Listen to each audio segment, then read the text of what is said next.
ہمارے کچھ والدین اپنے بچوں کے لیے زندگی مشکل کر کے دنیا سے جاتے ہیں، وہ کیا غلطی کرتے ہیں؟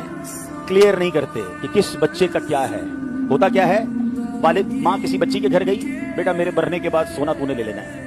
باپ نے کسی بچے کو اکیلے میں کہہ دیا، بیٹا یہ میرا انتقال ہو نا، یہ پلاٹ تیرا ہے۔ ماں نے کسی دوسری بچی کو کہہ دیا، مر جاؤں تو یہ گھر تیرا ہے۔ اچھا، سب کو کہہ دیا، آپس میں بٹھا کے کسی کو نہیں کہا۔ ماں باپ کی آنکھیں بند ہوئی، بہن قسم کھا رہی ہے ماں نے سونا مجھے کہا تھا، بھائی کہتا ہے پلاٹ مجھے کہا تھا، وہ دوسرا کہتا ہے گھر مجھے کہا تھا، سارے لڑ رہے ہیں۔ یہ کیا کر رہے ہیں آپ؟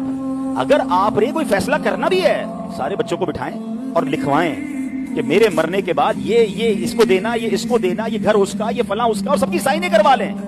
اور پھر شرعی طور پہ بھی چیک کروائیں نا، آپ کہیں اپنی وصیت پہ کسی کو محروم تو نہیں کر رہے، کسی ایک بچے کو زیادہ کسی کو کم، اور جو شریعت نے آپ کو اختیار ہی نہیں دیا وہ تو نہیں کر رہے، کیونکہ مرنے کے بعد ورثاء کا حق قرآن نے بیان کیا ہے۔ آپ ایک حد تک وصیت کر سکتے ہیں، سارے مال کسی کو نہیں دے سکتے۔ میں ایک اشارہ دے رہا ہوں ان تمام ماں باپ کو کہ جو اپنے بچوں کے معاملات، اور خاص طور پہ جو مالدار فیملیز ہوتی ہیں، ہم نے بڑے بڑے اربوں پتی کروڑ پتی ماں باپ کی دنیا سے جانے کے بعد ان کے بچوں کو لڑتے ہوئے دیکھا، ایک دوسرے کے خون کے پیاسے ہو گئے، آنا جانا ختم ہو گیا۔ یہ کیا کیا آپ نے؟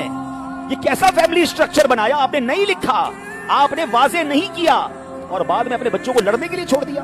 حالانکہ صحیح بتاؤں میں، زندگی میں اگر ماں باپ بچوں کو بٹھا لیں اور ایگریمنٹ وغیرہ کر لیں، کوئی بچہ نہیں لڑے گا، سب خوشی خوشی بات کر لیں گے نا، آپ سے بات ہو جائے گی، پلس مائنس جو بھی ہے ڈسکس ہو کر سائنیں ہو جائیں گی، بعد میں آپ کا خاندان جڑا رہے گا۔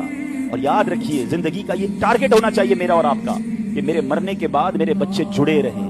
وہ جڑے رہیں گے تو مجھے اصالے ثواب کریں گے، آپس میں ہی لڑتے رہیں گے، ماں باپ کو بھی برا بھلا کہیں گے، کیسے اما ابا تھے ایسا کر گئے کہ آج ہم لڑ رہے ہیں۔ کیا فائدہ کیا آپ نے؟ کروڑوں روپے لاکھوں روپے کمائے بھی اور بچوں کو لڑنے کے لیے چھوڑ دیا۔